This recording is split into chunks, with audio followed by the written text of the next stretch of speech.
प्यारे विद्यार्थियों, हम व्यंजन का वर्गीकरण कर रहे हैं, ठीक है? उसमें हमारा पहले तो मैं आपको ये बता दूं कि व्यंजन किसे कहते हैं। मैंने आपको इसकी परिभाषा स्पष्ट रूप से सिद्ध करके बताया है। अगर किसी को कोई डाउट होता है तो दोबारा समझने का प्रयास कीजिए। व्यंजन किसे कहते हैं? जो स्वर की सहायता से बोले एवं लिखे जाते हैं, उसे हम क्या कहते हैं? व्यंजन कहते हैं। मैंने उसको आपको बिल्कुल स्पष्ट रूप से संक्षिप्त क्रम करके बताया हुआ है, ठीक है?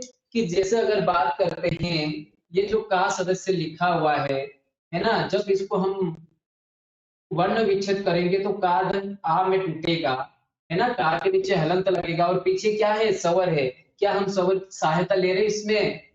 ले रहे हैं ना, स्वर की सहायता का उच्चारण करते हैं। इसीलिए बताया जाता है व्यंजन की परिभाषा की जो स्वर की सहायता से बोले एवं लिखे जाते हैं, उसी को हम क्या कहते हैं? व्यंजन कहते हैं। यहाँ तक सभी को स्पष्ट होगा। अब हम यहाँ से आगे बढ़ने का प्रयास करते हैं। हम क्या पढ़ रहे थे? व्यंजन। व्यंजन में हमारा कौन सा प्रकार था?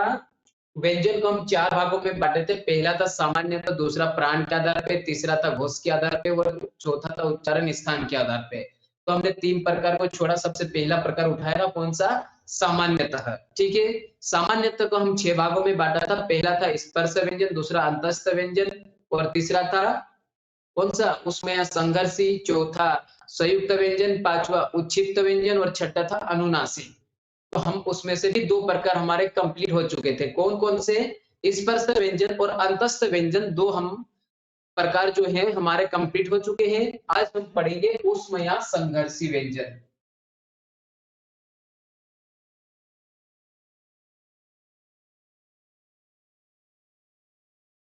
ठीक है? ऊष्म या संघर्षी व्यंजन। प्यारे विद्यार्थियों, इससे आपको क्या अर्थ निकलता है? संघर्ष मतलब संघर्ष करते हुए, ऊष्म या संघर्ष मतलब रगड़ खाकर, है ना? किसी जब एक चीज किसी दूसरी चीज से आपस में ऐसे घर्षण करती है, इसी को तो कहते हैं हम क्या? घर्षण। अगर ये समझ में नहीं आता तो प्यारे विद्यार्थियों, हम एग्जाम्पल के माध्यम से समझने का प्रयास करते हैं। सा, सा, सा और हा, ये जो 4 सदस्य हैं, किस में आते हैं? उसमें संघर्षी व्यंजन में। प्यारे विद्यार्थियों, जब आप इसका उच्चारण करते हैं, उच्चारण करके देखिए पहले इन चारों सदस्यों का, सा और हा। कुछ महसूस होता है मुंह में? इसकी परिभाषा क्या बनती है मैं आपको बताता हूँ। प्यारे विद्यार्थियों, मुख से निकलने वाली वायु जीभ से रगड़ खाकर बाहर की ओर निकलती है या नहीं?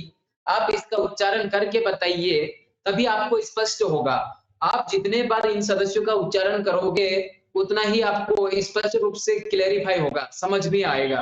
ठीक है?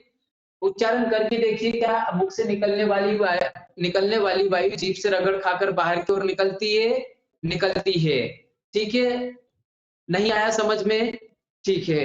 तो मैं एक एग्जांपल के माध्यम से समझाने का प्रयास करता हूँ, है ना? जब क्या होता है,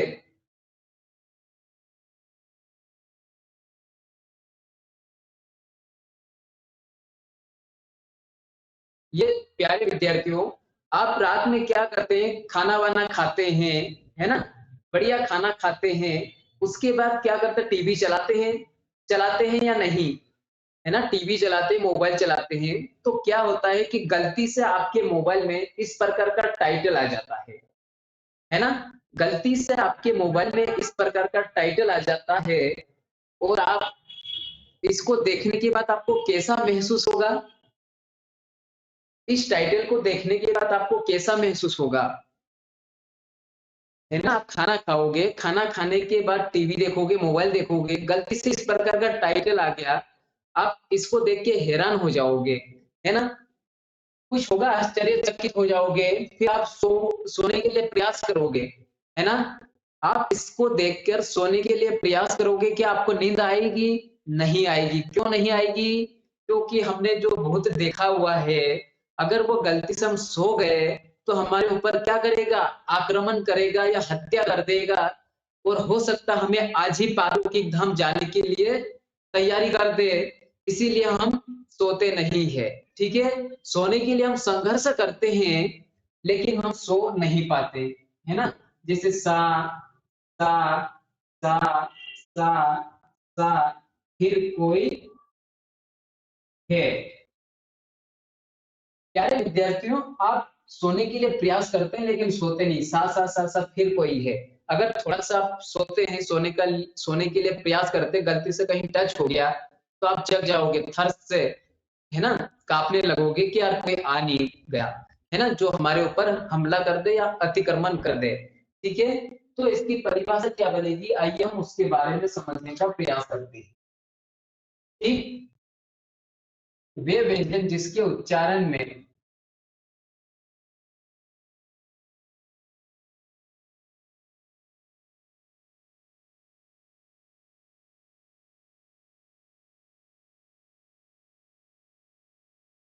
उच्चारण में मुख से निकलने वाली वायु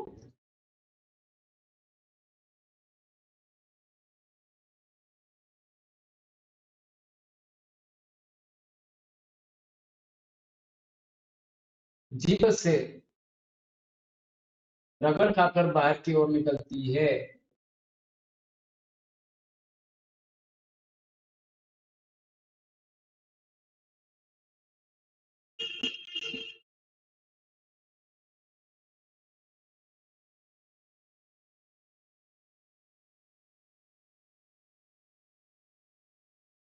उसे उष्म या उसे संघर्षी व्यंजन कहते हैं, है ना? उष्म या संघर्षी व्यंजन कहते हैं।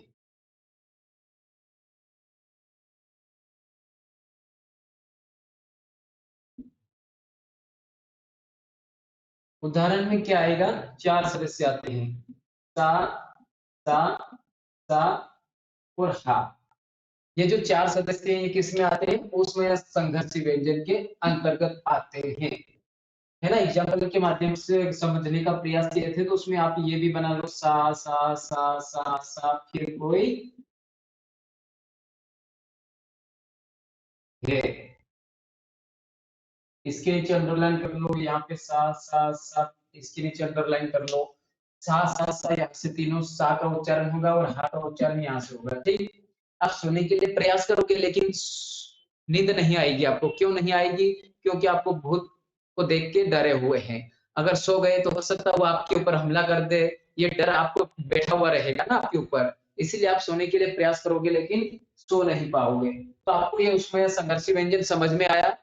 ठीक है, अब हम यहाँ से आगे बढ़ते हैं। अब हम पढ़ेंगे चौथा प्रकार, कौन सा है? संयुक्त व्यंजन को पढ़ लें।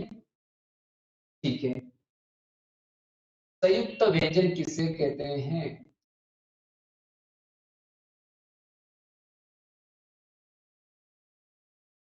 ठीक है, संयुक्त व्यंजन किसे कहते हैं? संयुक्त का मतलब होता है कि दो चीजों का आपस में मिला हुआ, ठीक है ना? दो चीजें आपस में मिली हुई, जैसे ये चीजें दो, दोनों की शक्ल असमान है लेकिन ये आपस में जुड़ जाएगी, इसी को हम क्या कहेंगे? संयुक्त व्यंजन। ठीक है, संयुक्त व्यंजन। जैसे हम एग्जाम्पल के माध्यम से समझने का प्रयास करते हैं, प्यारे विद्यार्थियों, इसमें एग्जाम्पल के माध्यम से ही समझ में आएगा। जैसे मैंने लिखा अक्षर, अत्र, आज्ञा और श्रा। ठीक है, ये जो अक्सा है ना? अक्सा किससे मिलकर बना है? का प्लस ता से। ये त्रा किससे मिलकर बना है? ता प्लस ता से। ज्ञा किससे मिलकर बना है? जा प्लस यहाँ से। और श्रा किससे मिलकर बना है? सा प्लस ता से। अब ये बताइए, ये दोनों की शक्ल सेम है या नहीं? दोनों की शक्ल असमान है। जब हम इन दोनों चीजों को आपस में मिला देंगे तो क्या होगा? संयुक्त व्यंजन, है ना? होगा कि नहीं होगा? ये देखिए प्यारे विद्यार्थियों, इनकी और इनकी शक्ल सेम है क्या? नहीं। इनकी और इनकी शक्ल सेम है क्या? नहीं। इसकी और इनकी है क्या? नहीं। इन चारों सदस्यों का उच्चारण जो है दो व्यंजन वर्णों के मेल से हुआ है, इसीलिए इसको क्या कहते हैं? संयुक्त व्यंजन कहते हैं। ये व्यंजन है और ये भी व्यंजन है, ये व्यंजन है, ये भी व्यंजन है। इसीलिए हम इसकी परिभाषा क्या बनाएंगे? दो व्यंजन वर्णों के मेल से, है ना? दो व्यंजन वर्णों के मेल से निर्मित व्यंजन क्या कहलाते हैं? संयुक्त व्यंजन कहलाते हैं। ये दोनों व्यंजन है ना, ये भी व्यंजन है, ये भी व्यंजन है, ये भी व्यंजन, सभी व्यंजन है। इसीलिए हम इसकी परिभाषा इन्हीं सदस्यों को देखते हुए बनाते हैं। कैसे बनेगी परिभाषा? दो व्यंजन वर्णों के मेल से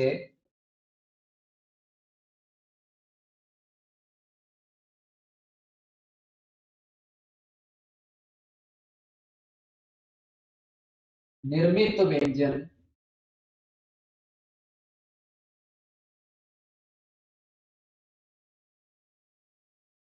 संयुक्त व्यंजन कहलाते हैं।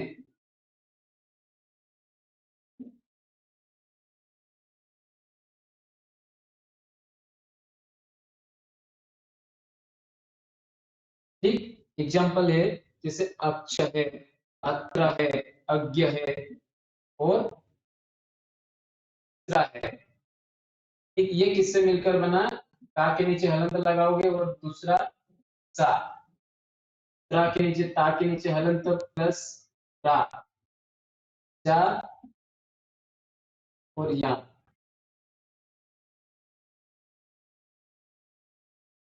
ठीक, इन इधर वाले सदस्य के ऊपर आप क्या लगाओगे? हलंत लगाओगे, इधर वाले पे नहीं। ये जो व्यंजन है ये भी व्यंजन है, इसीलिए इसकी परिभाषा क्या कहती है? दो व्यंजन, ये दोनों व्यंजन है तो परिभाषा क्या बनी? दो व्यंजन वर्णों के मेल से निर्मित व्यंजन क्या कहलाते हैं? संयुक्त व्यंजन कहलाते हैं। सभी को स्पष्ट है? यहाँ तक सभी को स्पष्ट है? किसी को कोई डाउट? ठीक है, हम ज्यादा नहीं पढ़ेंगे, बिल्कुल कम पढ़ेंगे, जितना आपको समझ में आए उतना ही पढ़ेंगे। ठीक, प्यारे विद्यार्थियों, यहाँ तक सभी को स्पष्ट है? हम यहाँ से आगे बढ़ते हैं या नहीं? नहीं?